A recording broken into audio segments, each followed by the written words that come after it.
Привет! Про моего папу на канале уже есть 2 видоса, а про маму ни одного. Как-то это несправедливо получается. Поэтому сейчас я вам немного про нее расскажу. И как вы поняли из названия ролика, моя мама была учительницей. А если точнее, учительницей начальных классов. Еще до того, как я пошла в школу, мама считала своим долгом научить меня заранее читать, писать и считать. О боже, как сейчас помню, как мне было сложно пытаться вырисовывать в прописях эти буквочки ровными.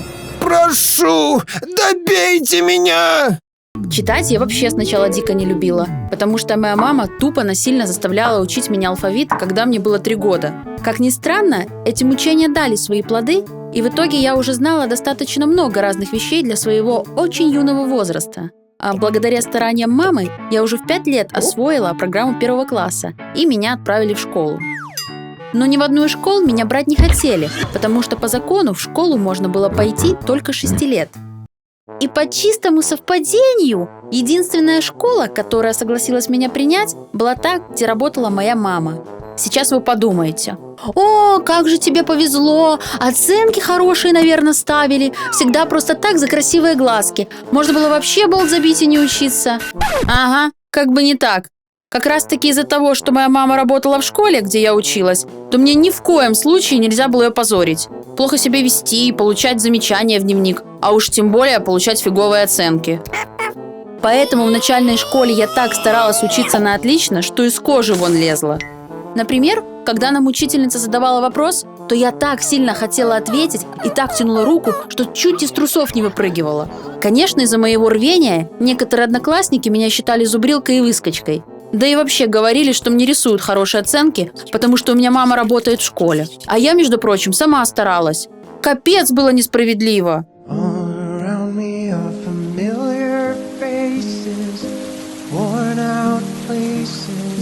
Но иногда я, как и все уважающие себя школьники, получала не очень хорошие оценки.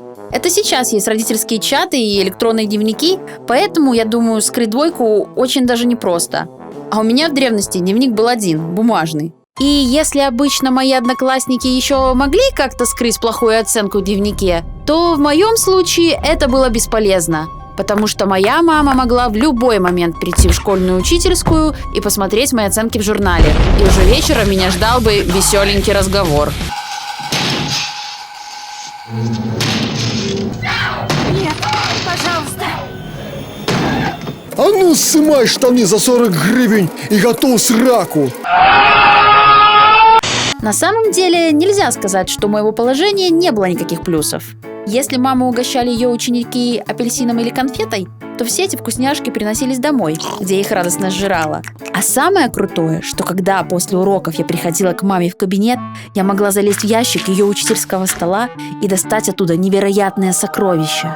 Там были разные штуки, которые моя мама конфисковала у своих учеников во время урока. Конечно, забрать их домой я не могла, ведь это были не мои вещи, но хотя бы могла наиграться вдоволь. Кстати, из-за того, что маме приходилось постоянно учить и воспитывать в школе чужих детей, а дома меня, то иногда она не успевала переключаться.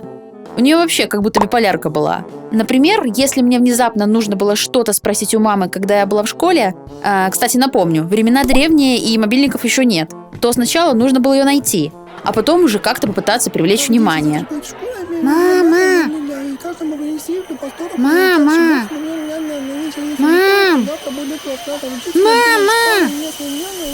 Оксана Анатольевна. Зато если вдруг маме что-то понадобилось от меня, то она могла спокойно по расписанию отследить, где я буду, и ворваться в мой классный урок когда угодно.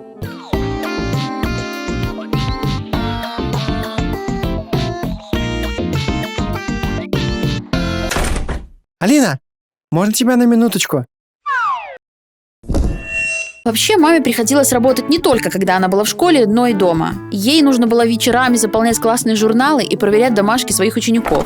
Иногда тетрадок было настолько много, и мама так сильно зашивалась, что просила меня, 3-классницу, проверить домашку 2 класса. И я с красной ручкой и важным видом ставила палочки и галочки на полях. И несмотря на то, что моя мама учительница, грамматика была не самой сильной ее стороной, и даже иногда моя маман спрашивала совет у меня.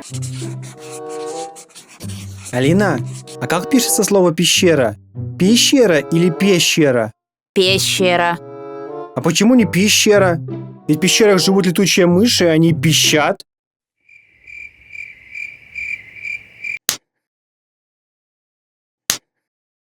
В общем, поверьте, когда твоя мама учительница в твоей школе, это очень непросто. Хуже этого, наверное, это только если твоя мама директор школы. Алина! Алина! Поздравь меня! Меня повысили! Я стала директором школы! Алло, Алина! Алло! Алло! Пиз... Да-да.